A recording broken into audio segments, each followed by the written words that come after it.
Hi dears, ഒട്ടും പാടില്ലാത്തത് ഇതുപോലെ വളരെ പെട്ടെന്ന് തന്നെ ഒരു ഇടിയപ്പം എങ്ങനെ ഉണ്ടാക്കാമെന്ന് നോക്കിയാലോ.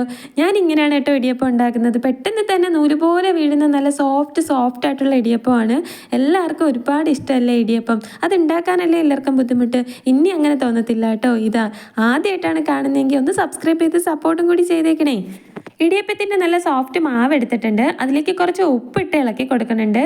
കുറച്ച് നന്നായിട്ട് തിളച്ച വെള്ളം ഇതിലേക്ക് ഒഴിച്ചു കൊടുത്തിട്ട് ഒരു സ്പൂണിൻ്റെ ബാഗ് കൊണ്ടോ ഒരു തുടുപ്പുണ്ടല്ലോ കിഴങ്ങ് ഇളക്കുന്ന ആ ഒരു ഇത് കൊണ്ടോ എന്തെങ്കിലും കൊണ്ട് നമുക്ക് ഇതുപോലെ അങ്ങ് ഇളക്കി കൊടുക്കാവുന്നതാണ്.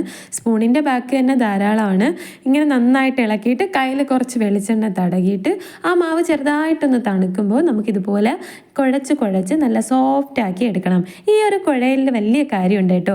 ഈ ഒരു കുഴച്ചെടുക്കുന്നതിൽ നല്ല സോഫ്റ്റ് ആയിട്ടുള്ള മാവാക്കി എടുത്താൽ നമുക്ക് സൂപ്പറായിട്ടുള്ള ഇടിയപ്പം ഒട്ടും പാടില്ലാതെ തന്നെ കറക്കി എടുക്കാവുന്നതാണ്. മാവിന് പരുവം കിട്ടിയാൽ വേറെ ഒന്നും പേടിക്കേണ്ട. പിന്നെ ഇടിയപ്പം അടിപൊളിയായിട്ട് തന്നെ ഉണ്ടാക്കിയെടുക്കാം. മാവ് നന്നായി കുഴച്ചത് ഇതുപോലെ ചെറിയ ഉരുളകളാക്കി നമുക്ക് സേവനാഴിയിലേക്ക് ഇട്ട് കൊടുക്കാവുന്നതാണ്.